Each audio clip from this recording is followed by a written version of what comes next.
New details this morning on the deaths of Fast and Furious star Paul Walker and his friend killed in a fiery car accident over the weekend. I like to think that I'm older. Well, obviously I'm older. I don't like thinking that, but I think with being older, I'm wiser. Paul Walker got into a red Porsche Carrera GT on November 30th, 2013.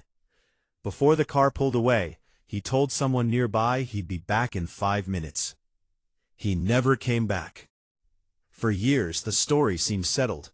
Investigators pointed to speed. Headlines repeated the same conclusion. A powerful car, driven too fast, on a road that offered no second chances. But that version of events has never sat comfortably with everyone who was there. Because the people who witnessed that day up close remembered details that don't quite fit into a simple explanation. Small things, easy to overlook. But when you put them together, they begin to tell a different kind of story. A car that didn't seem completely stable. A mechanical hesitation just moments before leaving. And a sequence of events that unfolded faster than anyone could fully process. Now, years later, some of those witnesses are speaking more openly. And what they describe raises questions that still don't have clear answers. The day began at Always Evolving Performance Motors, a performance shop co-owned by Paul Walker and his friend Roger Rodas. The location sat in an industrial area in Valencia, California, about 30 miles north of Los Angeles. But this wasn't just a normal business day. The shop was hosting a charity event for Reach Out Worldwide, the disaster relief organization Walker founded. Just weeks earlier, Typhoon Haiyan had devastated large parts of the Philippines, leaving thousands dead and entire communities in crisis. The goal of the event was simple: bring people together to help. Guests were asked to donate unwrapped toys or contribute money. In return, they could spend time around rare cars, meet enthusiasts, and connect over a shared purpose. The atmosphere carried a mix of energy and sincerity. High-performance machines lined the lot, shining under the afternoon sun, while conversations moved between horsepower and humanitarian aid. It was the kind of event that felt meaningful. As the afternoon went on, attention gradually shifted toward one particular car, a red Porsche Carrera GT. It belonged to Roger Rodas and had recently become part of his collection. For many people there, it was the highlight of the day, a rare high-performance vehicle known for both its engineering and the level of skill required to handle it. Jim Torp, a friend of both Walker and Rodas who attended the event, would later mention something that stood out in hindsight. Paul Walker had never ridden in that model before. At some point, as the event began to wind down, something unusual happened. According to a witness account later shared with media outlets, the Porsche appeared to have difficulty while being moved. It didn't respond as expected. There was a moment of hesitation, something that caught people's attention. The car seemed to stall. It wasn't dramatic, but it was noticeable enough that someone reportedly questioned it out loud. Why wasn't the car behaving normally? Then came a suggestion. Take it around the block. It sounded harmless, routine even, a quick drive to see if everything felt right. But that small decision would become the turning point of the entire day. Moments later, Walker stepped into the passenger seat. Before leaving, he told someone he would return shortly. There were still fans waiting, photos to take, autographs to sign. He wasn't leaving for long. Witnesses later emphasized something important about how the car departed. It didn't speed off. There was no sudden burst of acceleration, no attempt to show off. Rodas drove carefully as they pulled out, aware that people were still nearby. The car turned onto Hercules Street, a wide road within the business park. At that point, everything still felt normal. Further ahead, the road began to change. What started as a broad stretch gradually narrowed. The layout shifted, introducing a curve where the margin for error became smaller. The posted speed limit dropped in that section, reflecting the road's tighter design. It was the kind of transition that required attention. And then, within seconds, everything changed. Investigators would later estimate that the Porsche reached speeds significantly above the posted limit. Some reports suggested a range between 80 and 93 miles per hour, Others placed it even higher. Those numbers became central to the official explanation. But speed alone doesn't explain what witnesses say they saw. Because one account in particular adds a layer that's hard to ignore. A woman who was near the roadway described the Porsche just moments before the crash. According to her, the car didn't look stable. It appeared to shift within its lane, as if the driver was making quick corrections. The steering seemed unsettled, like the car was beginning to lose control. Then came the crash. The Porsche spun. It rotated as it left the roadway, moving in a direction that took it off its intended path. The first major impact came on the driver's side, striking a tree and a concrete light pole. The force was severe. The car then rotated again, bringing the passenger side into a second collision with another tree. The impacts were violent enough to scatter debris across the area. A portion of the vehicle was thrown toward a nearby building, damaging part of its structure. Security footage later captured elements of the crash sequence: the sudden movement, the collapse of roadside structures, the immediate aftermath. Within moments, smoke began to rise. At first, it was thin, almost unnoticeable. But it didn't stay that way. The smoke thickened quickly, turning darker, heavier. Within a short period, flames began to take hold of the vehicle. Video footage later obtained by media outlets showed the progression, from initial impact to the rapid development of a fire. And then, a fireball. Back at the charity event, people heard the sound. It was loud, sudden, hard to immediately identify. Some thought it might have been a tire bursting. Others weren't sure what they had heard. But then, someone noticed the smoke rising in the distance. And in that moment, uncertainty turned into urgency. People started moving toward it. Some ran. Others jumped into cars to get there faster. A few grabbed fire extinguishers, hoping they could help in some way. The distance wasn't far. But what they found when they arrived was something none of them were prepared for. The Porsche was already engulfed in flames. Antonio Holmes, a friend of Walker's who had been at the event, later described the scene as chaotic.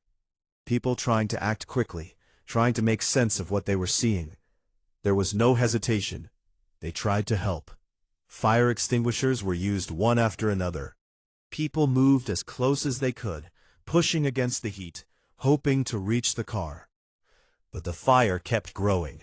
Jim Thorpe heard the impact from where he stood. He later described it as a deep, explosive sound, something that didn't immediately register as a crash. His son, Brandon, reacted instantly. He grabbed a fire extinguisher and began moving toward the scene, leading a group of workers and attendees, around 20 people in total.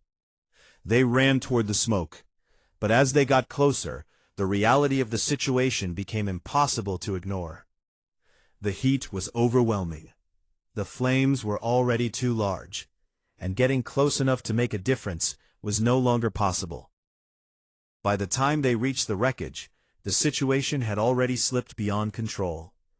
The flames weren't just spreading, they were consuming everything. Several witnesses would later describe the fire as towering, reaching heights of around 15 to 20 feet.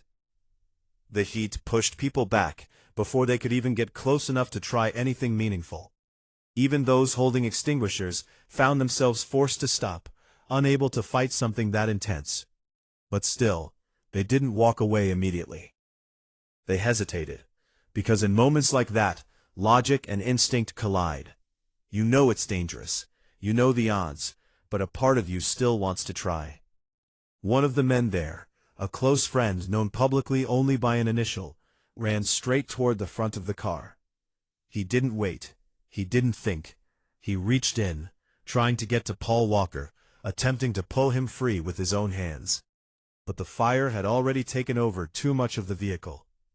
Deputies who arrived at the scene quickly realized how dangerous the situation was becoming. They physically pulled him back, forcing him away from the car for his own safety.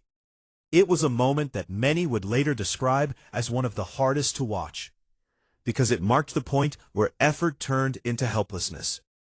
Jim Thorpe would later speak about what his son experienced that day. Brandon had been one of the first to run toward the crash. one of the first to see it up close, and what he witnessed stayed with him. According to Torp, his son struggled to process the reality of what he had seen. Two people trapped in a fire that no one could stop. It's the kind of moment that doesn't fade easily. Not because of what happened, but because of what couldn't be done. Meanwhile, the fire continued to intensify. Within minutes, it had engulfed the entire vehicle. Emergency responders arrived, but even for them, the conditions were extreme. The combination of impact damage and fire made immediate intervention incredibly difficult. And then came one of the most discussed details in the aftermath. According to the Los Angeles County Coroner's report, Paul Walker survived the initial crash. The report indicated that he was still alive, though critically injured, after the impact itself. The cause of death was later determined to be a combination of traumatic injuries and the effects of the fire. That detail changed how many people understood those final moments, because it suggested, for a brief period, there was still a window, however small, between impact and the fire fully taking over. That realization has stayed with witnesses, because many of them arrived within minutes. They heard the crash, they saw the smoke. They ran toward it as fast as they could. And yet, even with that response, it wasn't enough. Over time, more questions began to surface. Not all of them had clear answers. One of the most talked about factors involved the condition of the car itself. Reports later confirmed that the Porsche Carrera GT was running on tires that were several years old. In a high-performance vehicle designed for precision handling, tire condition plays a critical role. Worn or aged tires can reduce grip, and at high speeds, even a small loss of traction can lead to catastrophic results. There were also discussions about the nature of the Carrera GT itself. It's widely known among automotive experts as a car that demands skill and respect. Unlike modern supercars equipped with advanced stability systems, the Carrera GT offers a more raw driving experience.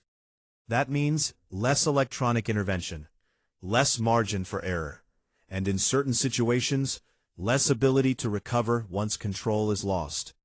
None of these details on their own fully explain what happened, but together they begin to form a more complex picture. A powerful tar, a changing roadway, possible mechanical irregularities earlier that day, witness observations suggesting instability before the crash, and a fire that escalated faster than anyone could respond to. Even now, years later, the memory of that day remains vivid for those who were there, not just because of who Paul Walker was, but because of how quickly everything unfolded. One moment, a charity event filled with purpose and energy. The next, a scene defined by shock, urgency, and loss. For many, the hardest part isn't just the crash itself. It's the sequence of moments surrounding it. The decision to take a short drive, the brief conversation about returning in 5 minutes, the sound that no one immediately understood, and the realization, seconds later, that something had gone terribly wrong. Witnesses continue to revisit those details, not to rewrite what happened, but to make sense of it, to understand how something so routine turned into something irreversible. Because sometimes it's not a single factor that leads to tragedy. It's a chain of small moments, each one insignificant on its own, but together, impossible to undo. And that's what makes this story so difficult to process. There was no clear warning, no obvious point where everything could have been stopped, just a series of decisions, conditions, and circumstances that aligned in the worst possible way. Paul Walker left that day expecting to return within minutes. Instead, those final moments became part of a story that people are still trying to fully understand. Not because the answers are completely hidden, but because the full picture is more complicated than it first appeared. And for the people who were there, that complexity is something they carry with them to this day.